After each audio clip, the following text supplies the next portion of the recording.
What's going on, ladies and gentlemen? Welcome to the Jake Brown Podcast. I'm your host, obviously, Jake Brown. That's me. It's Tuesday. I wouldn't say we are waist deep into the holiday season. Maybe we're knee deep right now. So we got all of today. We got to suffer through tomorrow. And then finally, we hit Thanksgiving. All the food, all the football, all the snacks, the cooking. Yeah, I really don't mind all the cooking. It's kind of a fun part of the day, honestly. This year, my responsibility on the cooking part, and let me tell you, okay, before I get to what I'm making, let me tell you about last year's debacle. It was an absolute train wreck. So I never have people at my house for some reason. Like, I'm always the one who's never hosting anything. One, I only have usually up until last year, I had like one couch and I didn't even have a dining room table. So I have like this little kitchen nook table that seats two people, which no big deal. I just would sit on the couch when I'd eat, or I'd just stand by the oven and just like eat whatever food I made. And a friend of mine was like, "Hey, we're getting rid of our table. We know that you don't have one and you probably need one. So you should buy it." So I was like, "All right, yeah, I guess I could, after at that point 14 years of being in my house, yeah, I should probably buy a dining room table." And it seats, what does that seat? One, two, three, four, it seats six people, which is a lot of people considering I don't have anyone come over. I guess at the time I didn't really know what I was going to do with the table that sat six. So then fast forward to Thanksgiving, I decided to host. So my girlfriend and her mom and brother and stepdad came, and we were missing a couple people. You know who you are. They came to Thanksgiving. And I helped cook, but really what I was excited about was I was going to make an apple pie. And if you listen to yesterday's show, you know I love apple pie. I used to make a lot of apple pies. Like, I kind of had I don't know, I don't want to say an apple pie problem. I saw each apple pie as an opportunity to eat the apple pie. So what I would do was from scratch, I would make my own pie crust. I would, cut the apples however I wanted them, the sugar and the cinnamon and blah, blah, blah. I'd make these pies and they were really good. And then I'd just grab a fork and I'd just start eating them. And I would just eat pie. I would bake a pie, eat a pie. Like, that's not good to do on a regular basis. Luckily, I worked out a lot, so it didn't show. But still, sometimes there's things going on the inside that aren't good for you that you can't see. Eating pie on a regular basis, not just like a slice, but like a whole pie, that's probably going to do things to your insides that's not good for you. Your arteries and your heart. The amount of butter I like to use, I mean, that can't be good for your cholesterol. So I was excited to make a pie. So I make my pie crust, I get my filling all squared away, I bake the pie. It looks amazing. Looks amazing. Help out, cooking, preparing the dinner. Everybody eats, and I'm like, yes, it's time. It's time to bring out the pies.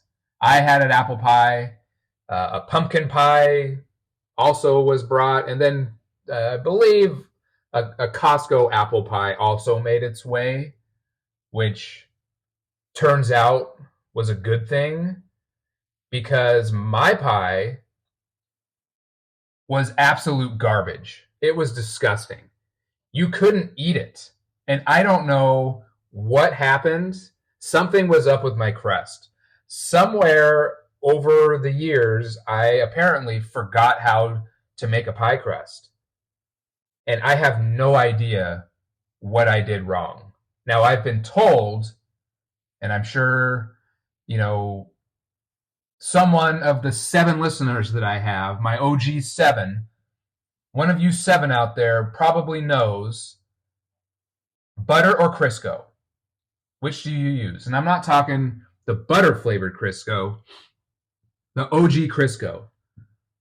Butter or Crisco. I've used Crisco, but for the most part, I've always used butter, and I've never had a problem. Flaky crust, they tasted good. This crust, though, that I made, it was hot garbage. And I don't know what the deal was. I'd love to hear what your thoughts are. Find me on X/Twitter at JakeBrownPod.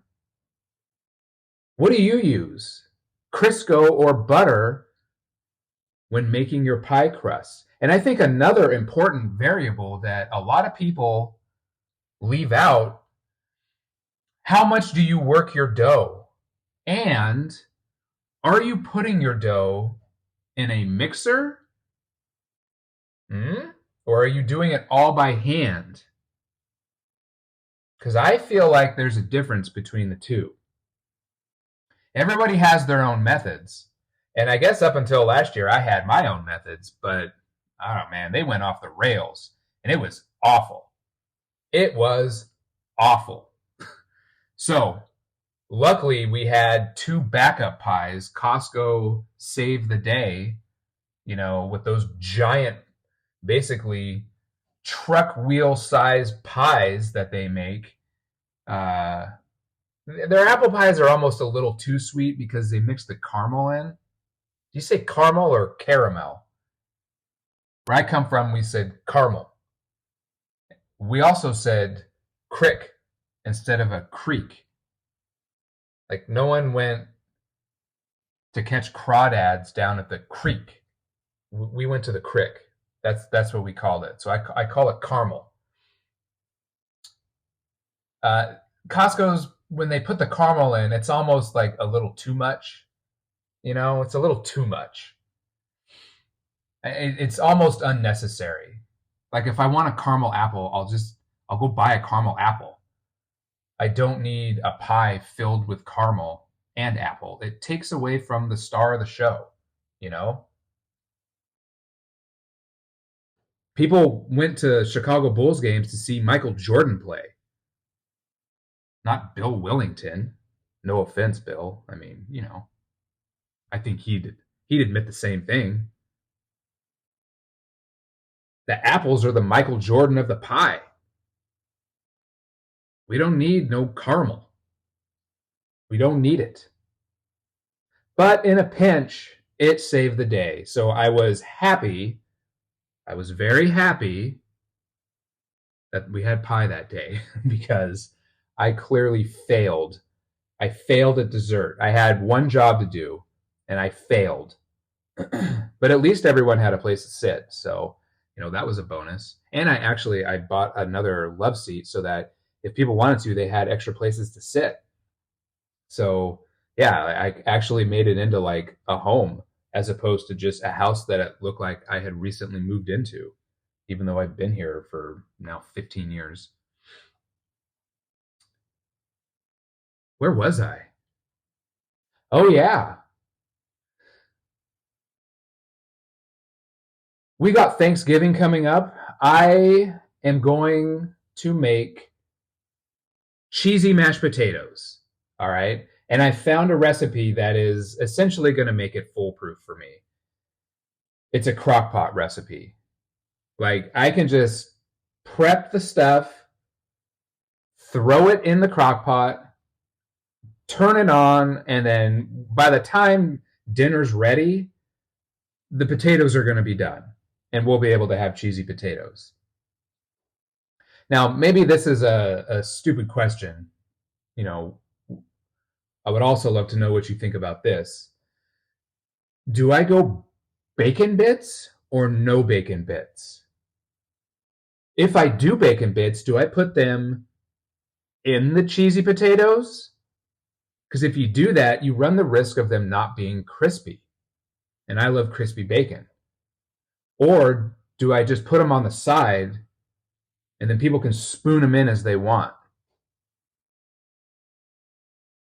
I think I'm going to go with putting them on the side. I think that's probably the best option. Nobody likes soggy bacon. I don't know anyone who, well, I'm sure there's some psychopaths out there who love who love soft bacon. I don't. I want my bacon crispy. I feel like I've just talked myself into what my answer is going to be. I'm putting the bacon on the side. I'll probably do some chives too. It's not a super complex recipe. You cut the potatoes, you put them in the crock pot with the cheese and the sour cream, and then you just turn the crock pot on and you just walk away for 4 hours. I mean, it really doesn't get any easier than that. Sometimes, especially in cooking, less is more, less is more. Definitely what's less is me not doing an apple pie this year. It's a good thing I'm not doing an apple pie. I think I'm going to buy a pumpkin pie though, because no one's making one. There will be a pumpkin cheesecake, which I'm really excited about. I do love cheesecake and I do love pumpkin pie. So combine those two together, it's going to be good. But, I'm a little bit of a traditionalist, and there is no substitute for just a good old fashioned slab of pumpkin pie with some whipped cream. That's right, I said whipped cream. I mean, yes, it's whipped cream, but I call it whipped cream, just like I call it a crick and caramel. So we're getting close, people. We're definitely getting close. Which brings me, I think I'm just going to kind of keep this like a holiday edition, because I don't know if I'm going to do another episode tomorrow. I think maybe if I do, it's going to be a short one, but I do have some stuff I'm going to have to do work-wise, and I just don't think I'm going to have time. So I wanted to talk about holiday movies. So I was curious, what's your favorite holiday movie? Like, there's a lot of good holiday movies out there. There's a lot of good ones. I just did a simple Google search, and here's what I found to be interesting. I just said, I want to read exactly my prompt so that you can hear there's no bias, there's nothing. All I said into Google Bard, if you're not using Google Bard, like, you really should be. Google Bard is amazing. It's basically Google's version of ChatGPT. Like, it's AI. It's amazing. I put in list some popular holiday movies. That's all I said. List some popular holiday movies. So in no particular order, okay, here's what Bard gave me. And the last one that I'm going to read, I feel like is going to be the most controversial. All right, so here we have It's a Wonderful Life, A Charlie Brown Christmas, Miracle on 34th Street, The Grinch Who Stole Christmas, and that would be the Jim Carrey one, Elf, Home Alone, The Nightmare Before Christmas, The Polar Express, National Lampoon's Christmas Vacation, and here's going to be the controversial one that just gets people spun the fuck up. Die Hard. Oh my God, Die Hard. Yes. I mean, my opinion of Die Hard, it's a Christmas movie. 100%. That doesn't mean it can't be an action movie, but it is 100% a Christmas movie. If you say otherwise, you're just wrong. I don't care what your opinion is. I don't want to hear what your opinion is. Don't even bother adding my Twitter at this point at Jake Brown Pod. Don't even go to my Twitter and tell me that Die Hard is not a Christmas movie. Like, whatever you do, don't go to at Jake Brown Pod today and try to convince me that Die Hard is not a Christmas movie. It is 100% a Christmas movie. The whole scene, the whole location, it's a Christmas party. Nakatomi Plaza?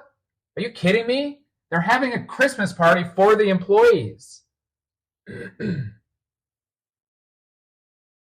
John McClane's wife is at the party. John McClane shows up to the Christmas party after a long cross-country flight from New York. He's there to get his wife back. Holly, you know the story. Obviously, some mayhem ensues, but that doesn't mean it's not still a Christmas movie. I mean, there's Christmas music, right? They have like a 50-foot tall Christmas tree in the fucking lobby, decorated. There's lights on it, ornaments. There's gifts under the tree. People are clearly having eggnog. There's Christmas cookies. I don't know how much more evidence all you deniers out there need that Die Hard isn't a Christmas movie. So again, don't even bother going to Twitter at Jake Brown Pod and telling me that Die Hard is not a Christmas movie. Now look, I'm not saying that Die Hard is the best Christmas movie, but to say that it's not a Christmas movie, come on. Same with Die Hard 2. They're both Christmas movies. Who are we kidding here? All right, I just want to briefly touch on the Polar Express. Yeah, I don't know. I mean, I've seen it. It's just, to me, it's very forgettable. It's forgettable. It's not like I've never asked anyone, hey, like, what's your top 5 favorite Christmas movies? I've never heard anyone say the Polar Express. Like, never. Have you? Has anyone out there, does anyone have Polar Express in their top 5? Anybody? I feel like nobody does. I'm not saying it's a bad movie. Eh, it's a little forgettable. It's a little forgettable. It's popular, but it's a little forgettable. Miracle on 34th Street. Man, I'm just going to kind of lump that in with It's a Wonderful Life. I mean, like, I get it. They're very nostalgic movies. Wasn't there a big controversy about which one was it? I think it was A Wonderful Life.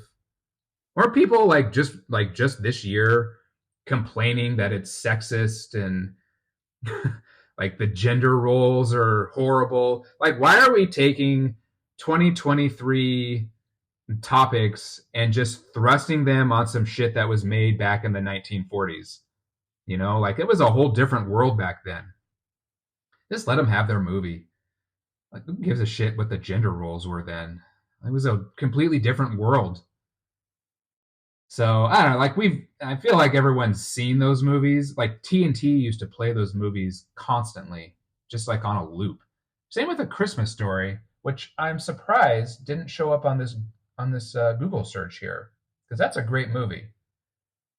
But It's a Wonderful Life and Miracle on 34th Street. I don't I don't like black and white movies. God, it just like reminds me of Perry Mason and fucking Schindler's List. It's just depressing. Ugh. God, I remember when Schindler's List came out, all like the history classes in my high school, we all went to go watch it. Uh, I was that was the most depressed I've been for like 4 days after that. I couldn't believe it. I mean, it's one thing to like read about it, you know, but Jesus, that movie, that was a. I mean, it's a great movie. Don't get me wrong, but holy hell, is that a tough watch? Black and white movies, man, I just can't do them. I just can't do them. A Charlie Brown Christmas, I will always have a soft spot for Charlie Brown. I always look forward to well, like Christmas Eve usually, and they would show like the Charlie Brown, like a whole bunch of different kind of Charlie Brown Christmas type cartoons, and I just love to watch them. I love the music. I always was a fan of Charlie Brown anyway, but I always loved that they took a lot of those great. I don't know, were they even comics? I mean, at one point, I guess they were comics, and they would turn them into like holiday cartoons and holiday specials and movies and stuff like that. I always loved that. Very nostalgic. Anytime I see Charlie Brown, memes or videos or anything like that, it just always kind of makes me smile. I'm a big fan of Charlie Brown, not just because of the name. We're not related. He's a terrible football player, by the way, too. You know, like he's a terrible football player. What kind of dog is Snoopy? Like, what is he? Is he a beagle? What is he? He just walks around like upright. That can't be good for his hips. He's gonna get hip dysplasia. They're gonna have to put him down early. But then again, he's been alive since 1965, so I guess he's doing pretty good. Probably better than most of us. The Grinch Who Stole Christmas, and obviously a ton of different variations of the Grinch. And by the way, I'm not ranking these in any particular order, but if I had to rank all the different Grinches, the Jim Carrey one it's the best one. Jim Carrey is just, the guy's amazing. And what better person to play the Grinch? I can't think of anyone better to have played that role. He's amazing. His facial expressions, the way he moves his body, the way he talks, everything about him screams the Grinch. Casting him made the movie. If they would have cast someone else, it just would have been another version of the Grinch. It definitely would not have turned into what it is. And I think the same could be said for Elf. Who else besides Will Ferrell could have played Elf?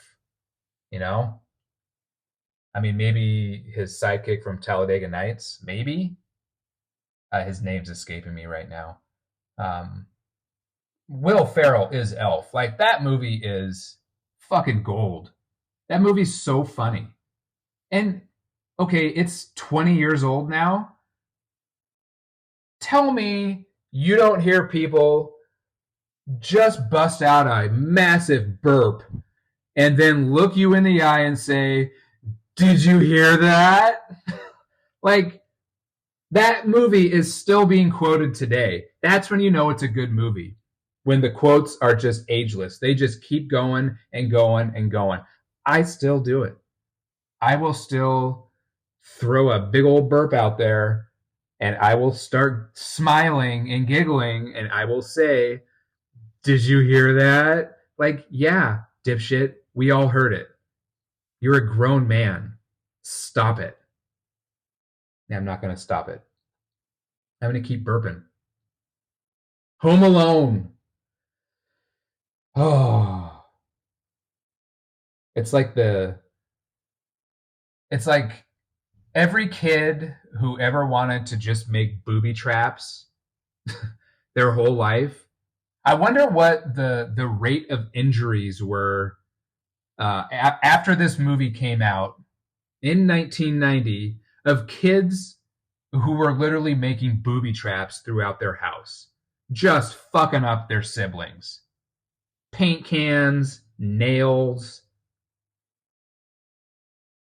some sort of shooting apparatus, shooting who knows what,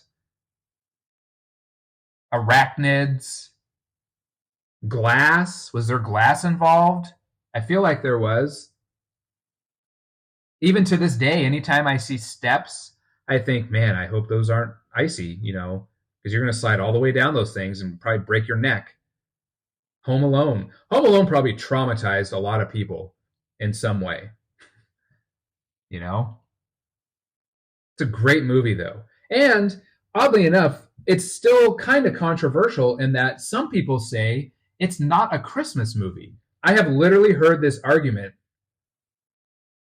Home Alone most definitely is a Christmas movie. Like, how could it not be a Christmas movie? It's okay to have a plot that maybe isn't necessarily Christmas related, but the theme of the movie can still be Christmas. You know?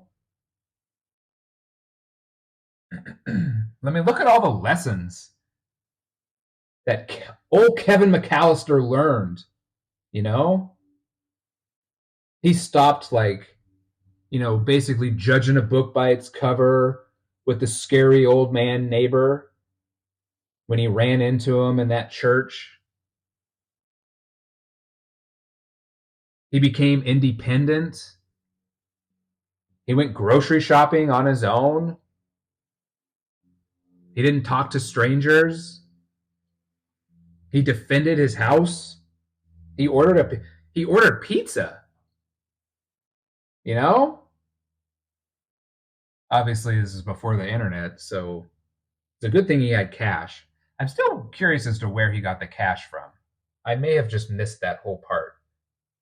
Because he goes to the grocery store, he pays in cash a whole bunch of groceries. What, he got like 4 bags of groceries for like $20? Jesus Christ. You know, when I got my driver's license, gas was 96 cents a gallon. Can you imagine if gas was 96 cents a gallon right now?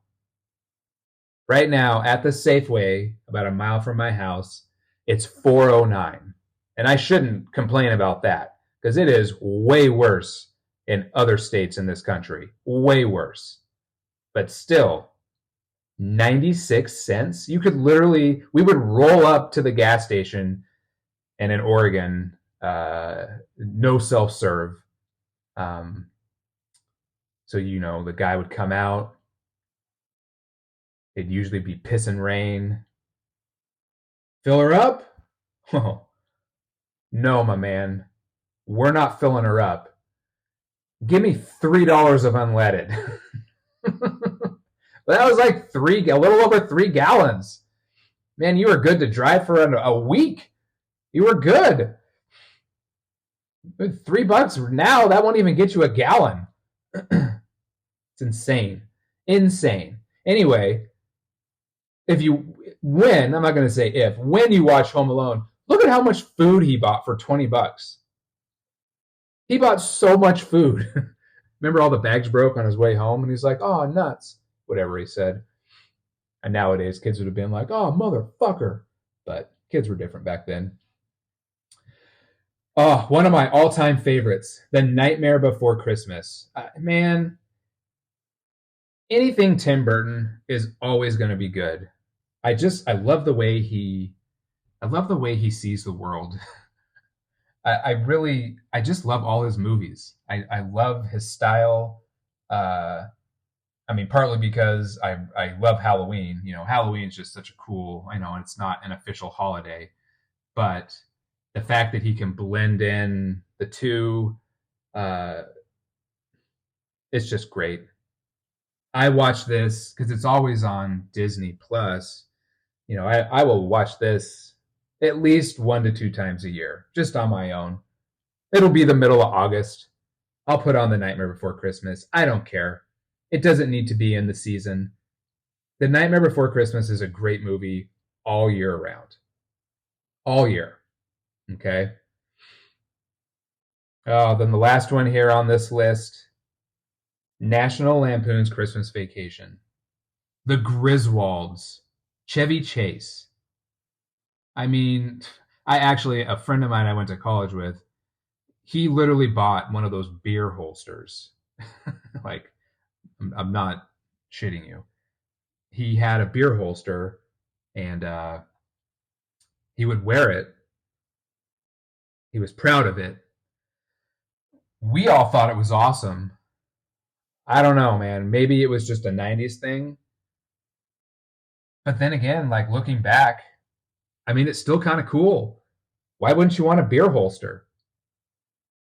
You don't got to get up. No trips. Like really the only downside is that your body heat is slowly warming the beers, you know? So like unless you're outside, like camping or I don't know, like maybe you're like at Leavenworth, and you're walking around and it's cold. I've never been to Leavenworth actually, but I know that like I've seen pictures, people walk around at Leavenworth. Like the beer holster would come in handy at Leavenworth because the air temperature is going to be much colder than what your body heat can warm. You know what I mean? Maybe I didn't explain that very well. I feel like the air temperature is going to keep the beers colder than what, my body heat through layers of clothes could potentially warm up those beers. So you're always going to have cold beer on you, literally on you, no backpack. Now I think that might be the only downside. It might be a little rough on your lower back, because this beer holster, it held like the big like 32-ounce beers, not like a 40, but like, like the next size down, like the big tall ones, So, you put 6 of those on, I could see how maybe you might have some back problems, might give you a herniated disc eventually. But I feel like if you're walking around with that much beer on such a regular basis, you're probably an alcoholic. So you have other issues to worry about than a herniated disc or a sore lower back. But it doesn't mean that, what was it, Cousin Eddie? What a fucking great character. They're all great characters. I mean, they are characters in the sense that they are, those guys are a bunch of characters, even that cat, even the cat at the end who blows that tree up. Oh my God. Gold, absolute gold. That movie, I mean, that is up there with Die Hard and with, that's with Elf, like that's one of the ones, and the one I'm sad about that isn't on here, A Christmas Story. Like those are like the Mount Rushmore to me of Christmas movies. Those are the Mount Rushmore right there. Christmas Vacation, A Christmas Story, Elf, Die Hard, right there. And maybe if I added a fifth one, I would put Home Alone on there. I'm not putting the black and white movies on there. I'm just not doing it. Charlie Brown, sorry, brother. You're a little dated. You'll always be nostalgic to me, but it doesn't mean you're on the Mount Rushmore. Okay. Scottie Pippen was a great basketball player, but we talk about Michael Jordan. And why didn't Bard put A Christmas Story on there? I mean, I feel like we got to give that one an honorable mention on today's little pod. You'll shoot your eye out. Like I kind of grew up in the country a little bit, I had guns. I had, shotguns and some other rifles, and I had BB guns and stuff like that. I mean, not once did I ever remotely come close to shooting my eye out. I have no idea how that could happen. I guess I also wasn't shooting objects that a BB could ricochet off of and then hit me in the eye. It's a good thing he had glasses on.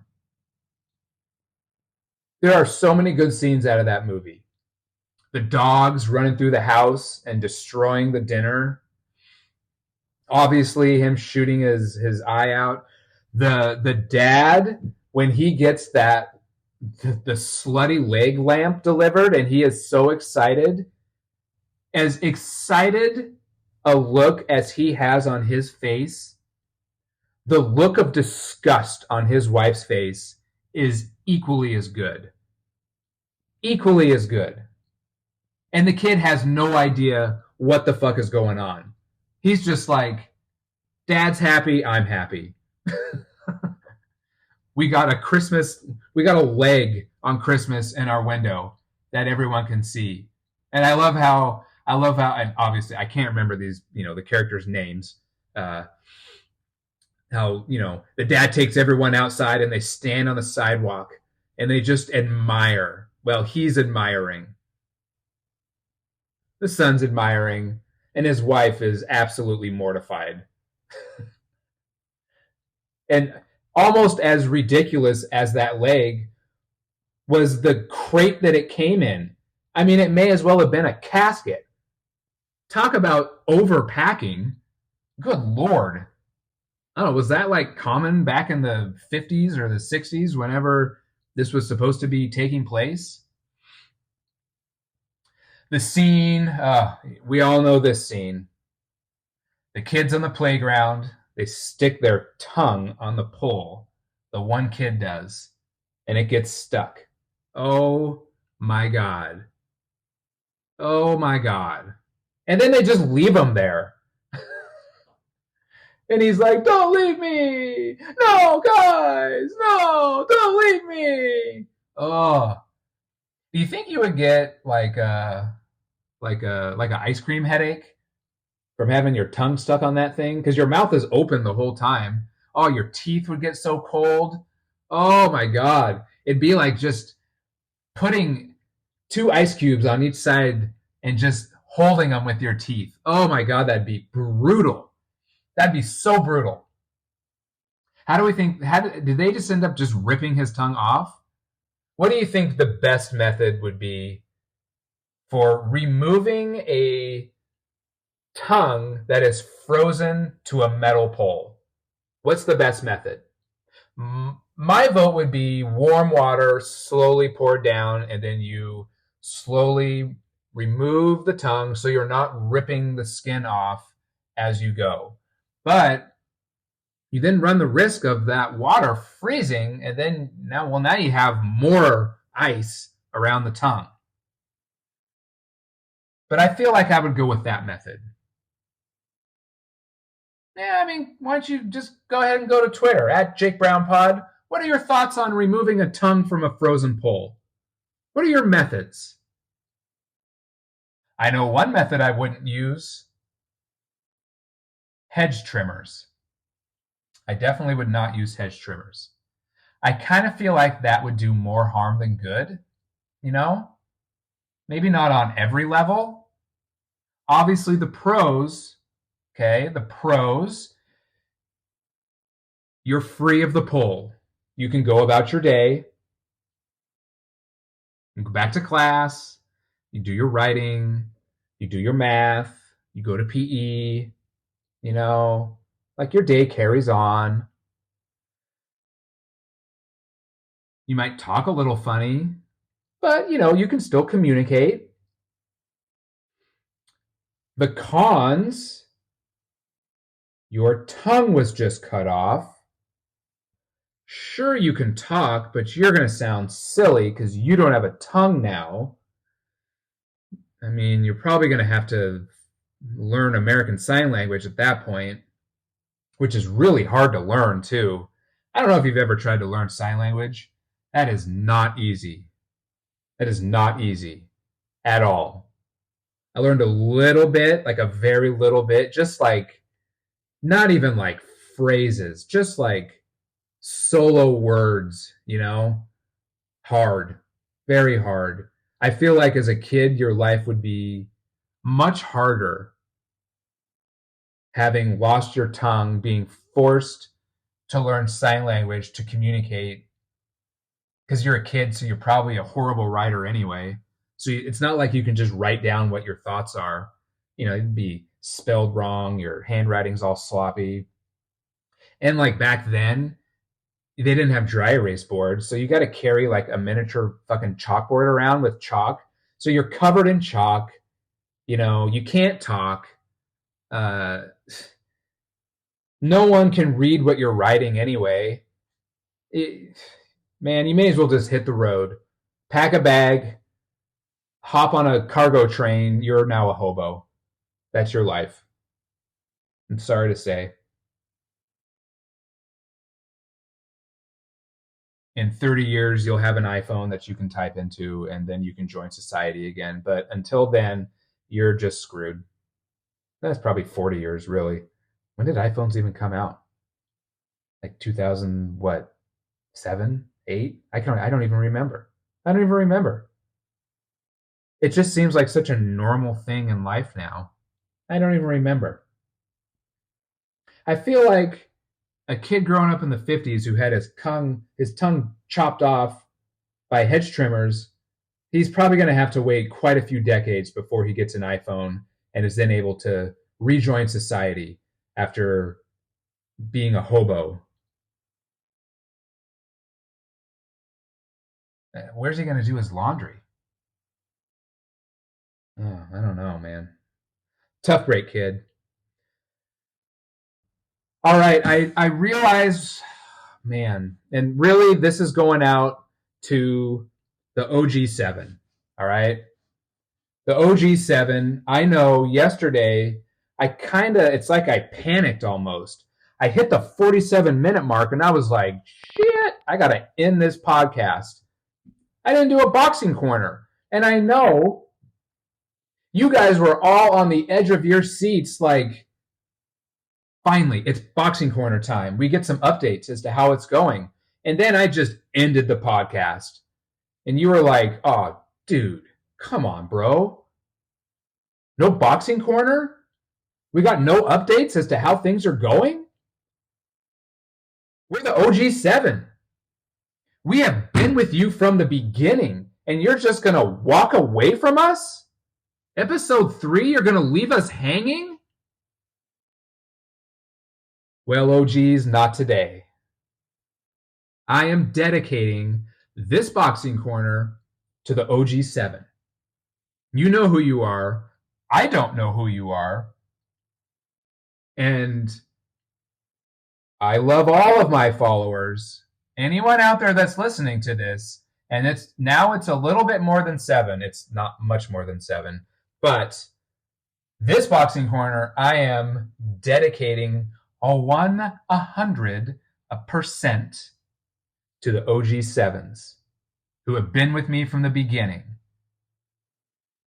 Mondays are hands down the most painful boxing practice that we do all week.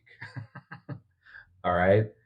Let me just walk you through what Monday is. All right. And every day we start off, we jump rope 7 3-minute rounds with a 30-second interval in between each round. We don't stop. We just keep going. I don't even know what the math is at this point. It's pushing a half hour of jump rope. We then immediately wrap our hands. We grab a set of gloves that have 5-pound dumbbells fucking duct taped to the inside of them, like you're holding on to them. And from there, we do 21 rounds of basically 1 2 1 2 1 2 1 2 1 2 1 2 1 2 1 2 1 2 1 2. Jab right, jab right, jab right, jab right, jab right. 3-minute rounds. The 30-second interval in between is spent doing a shoulder exercise that takes about 15 to 20 seconds. So we get about 10 seconds of actual rest. It's absolutely brutal. It is brutal. The burning in your shoulders, the burning in your arms. As much as I thought that it was physical at the beginning, and I've now been at this gym for 2 months, really it is just turning into more of a mental challenge, because everything you do in boxing hurts. Like literally everything you do hurts. Sometimes, and this is going to sound weird, even going home hurts because I'm enjoying practice so much. I don't want to stop. Like I want to keep going, but like it's late because I go to the evening class. I got to get home. I got to eat. I got to, feed the dog, that kind of stuff.